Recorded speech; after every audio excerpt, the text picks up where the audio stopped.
बारामती तालुक्याचा सगळा रिव्ह्यू घेतला आम्ही आणि त्याच्यामुळे बारामतीमध्ये जल जीवन मिशन आणि स्मार्ट मीटरबद्दल प्रचंड अस्वस्थता आहे आणि अनेक काही कामं लोकांची म्हणणे की दादा असताना अनेक कामं जी ऑटो पायलटमध्ये होती त्यातला काही निधी दादा गेल्यानंतर त्या वेगाने येत नाही आहे अशा लोकांची काही भावना होती. त्याच्यामुळे महाराष्ट्र सरकारकडे त्याचा एक फॉलोअप आणि स्मार्ट मीटरबद्दल वाढणारी अस्वस्थता त्याच्याबद्दल माझं स्वतः कलेक्टरांशी बोलणं झालं आणि त्याचबरोबर काल इंदापूरमध्ये ही गोष्ट माझ्या कानावर आली आणि आज बारामतीतही पोलीस यंत्रणा किंवा क्राईम वाढलाय अशी एक भावना या लोकांच्या मनात आली. त्यामुळे ह्याचाही एक SP आणि पोलीस प्रशासनाकडे फॉलोअप, जलजीवन मिशन JJMची कामं जी अर्धवट राहिली आहेत ती पूर्ण करण्याचा फॉलोअप आणि स्मार्ट मीटरबद्दल असणारी अस्वस्थता या तिन्हीचा रिव्ह्यू आम्ही घेणार आहोत आणि त्याच्या एक आठवड्याभरात ह्या सगळ्याची उत्तरं महाराष्ट्र सरकारकडे मागून सामान्य कष्ट करणाऱ्या टॅक्स भरणाऱ्या बारामतीकराला न्याय कसा मिळेल ह्याच्यात आम्ही जातीने सगळे लक्ष घालतोय. कर्जमाफी लांबणीवर पडली असं ही फसवी कर्जमाफी आहे हे दिसतंच आहे. तुमच्या सगळ्या चॅनलवर तारीख पे तारीख येते सरकारकडून आणि ठोस काही महाराष्ट्र सरकारकडून ये ना. त्याच्यामुळे पुन्हा एकदा काळ्या मातीशी इमान राखणाऱ्या शेतकरी, तुमचा आणि माझा अन्नधान्याचा प्रश्न सोडवणाऱ्या शेतकऱ्याचं कंबरड मोडण्याचं पाप या सरकारकडून होतंय हे तुम्हालाच तुमच्या चॅनलवरनच दिसतं. मनसुखे संदीप देशपांडे म्हणतायत की मिसिंग लिंकचा जो प्रश्न आहे तो त्याला जबाबदार नेहरू आहेत आणि ज्यांचा अडचण होत आहे त्यांनी पाकिस्तानमध्ये जावं असं वक्तव्य त्यांनी केलं. मी काय ऐकलेलं नाही बाबा, वक्तव्यच ऐकलेलं नाही. काय वाटतंय मिसिंग लिंक मध्ये जे मी कालच मागणी केली आहे, माननीय मुख्यमंत्र्यांनी मिसिंग लिंकची इन्क्वायरी लावली पाहिजे. महाराष्ट्राच्या मायबाप जनतेला कळलं पाहिजे की मिसिंग लिंकचा एवढा मोठा गाजावाजा करून उद्घाटन झालं पहिल्याच पावसामध्ये. त्यांचं म्हणणं होतं की एवढं डिझाईन टेक्निकली साऊंड आहे की काहीच तिथे होणार नाही आणि अशाच वेळीच पहिल्याच पावसात एवढं मोठी घटना झालेली आहे. 18 तास मिसिंग लिंक बंद होती, याचा अर्थ ही मोठीच गोष्ट आहे. त्याच्यामुळे ह्याची इन्क्वायरी झाली पाहिजे. तिथले जे कोणी कॉन्ट्रॅक्टर असतील त्यांना उत्तर द्यावं लागेल. सरकार असताना पावसानं होणार नुकसान हे महाविकास आघाडीच्या सरकारच्या निष्काळजीपणावर झाला असा आरोप असता. आत्ताच्या वेळेस भाजपच्या सरकारवर किंवा महायुती सरकारवर टीका करतात त्यावेळेस म्हणतात की ही दैवी घटना किंवा निसर्गाची घटना याच्यावरती विरोधी पक्षानं राजकारण करू नये. तुमच्या प्रश्नातच माझं उत्तर आहे ना. आणि महत्त्वाची गोष्ट, आता 12 वर्ष गल्लीपासून दिल्लीपर्यंत त्यांचं सरकार आहे.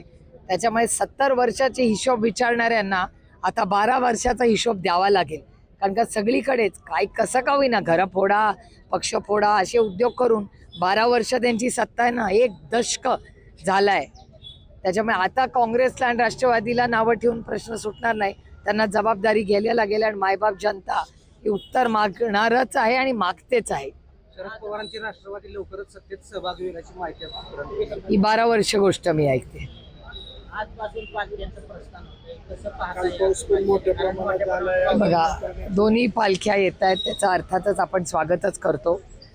आपला निष्ठा असलेली, प्रेम असणारा, आपल्याला आधार देणारा आपला प्रिय पांडुरंग या दोन्ही पालख्या अतिशय सुरक्षितपणे जाव्या.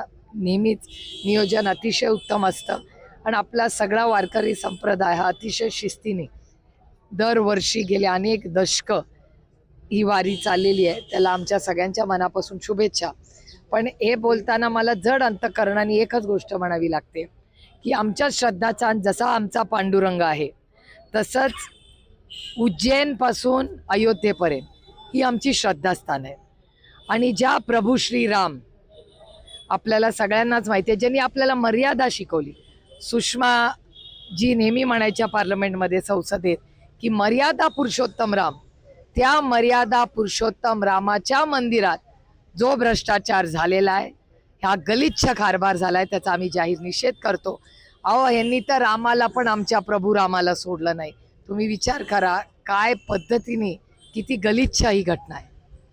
गोविंदगिरी महाराज म्हणतात की जे तुम्ही सगळं भेट वस्तू दिलेलं आहे ते सगळ्यात सेफ आहे आणि त्यांनी राम भक्ताच्या नावाने एक निवेदन काढलं, परंतु ज्या महत्वाच्या लोकांवरती कुठले गुन्हे दाखल झालेले नाहीत जे गुन्हे दाखल झाले ते पैसे मोजणाऱ्यांवरती दाखल झाले. हे बघा, व्हिडिओ तर तुमच्याच चॅनलनी दाखवले, ते चॅनल माध्यमातूनच चॅनलमध्ये आले. ते पैसे चांदी काढताना मंदिरात हो, आणि ते पण प्रभू श्री रामाच्या, ज्याच्यासाठी भारतीय जनता पक्षाने एवढा संघर्ष केला.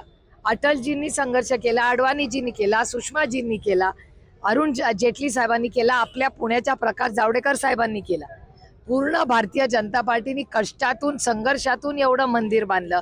त्या प्रभू श्री रामांनी ज्यांनी आपल्याला मर्यादा शिकवली, मर्यादा पुरुषोत्तम राम आहेत ते, त्या मर्यादा पुरुषोत्तम रामाला त्या मंदिरामध्ये जर भ्रष्टाचार होत असेल तर ह्याच्यावर काय बोलणार आपण? म्हणजे ज्यांनी आपल्याला संस्कार केले आपल्यावर, ते काँग्रेस राष्ट्रवादी भ्रष्टाचारी आहे, भारतीय जनता पक्ष बघत होती. मला आज भारतीय जनता पक्षाला विचारायचं आहे, तुम्ही प्रभू श्री रामाला पण सोडलं नाही. याचं उत्तर त्यांना द्यावं लागेल. आणि संसदेत मी इंडिया अलायन्सला विनंती करणार आहे की पहिली चर्चा 20 तारखेला होईल.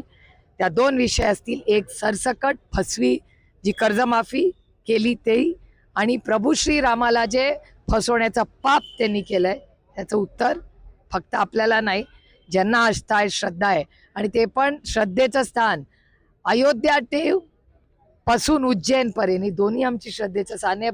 भ्रष्टाचाराने बरबटलेलं आहे. खूप दुर्दैव आहे. आम्हाला प्रचंड वेदना आणि दुःख होत आहे. बैठक झाली यामध्ये असं कुठे झाली बैठक? त्या संदर्भात आम्हाला जयंतरावांची आणि विनोद तावडेंची बैठक कुठे झाली? मला नाही माहिती बैठक झालेली, तुमच्याचकडून ऐकते. मी विनोदजी आणि मी अनेक वेळा भेटलेलो आहे. आम्ही दोघं एका कमिटीत आहोत. जॉईंट पार्लमेंटरी कमिटी आहे कॉर्पोरेट लॉची. त्या कमिटीमध्ये मी आणि विनोदजी गेल्या महिन्याभरात 20 वेळा भेटलो असू. आणि ते एकटेच नाही, भारतीय जनता पक्षाचे अनेक लोक, कारण का सगळ्याच पक्षाचे लोक आहेत तिथे.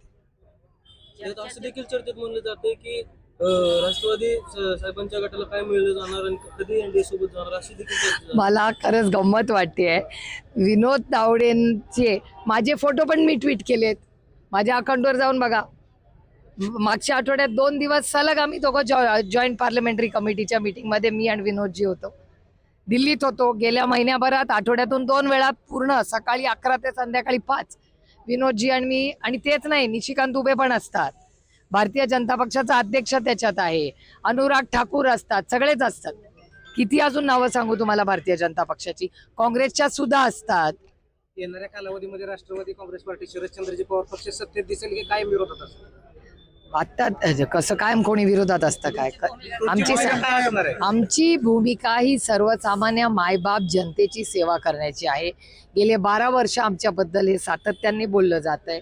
आता पुढची आता 29 मध्ये हाच कारभार झाला तर अर्थातच काँग्रेस राष्ट्रवादी काँग्रेस पक्षाला आम्हाला लढावंच लागेल आणि सत्ता घ्यावीच लागेल. कारण का ह्यांच्या हातात अशीच सत्ता राहिली तर देव जाणे काय करतील हे लोक.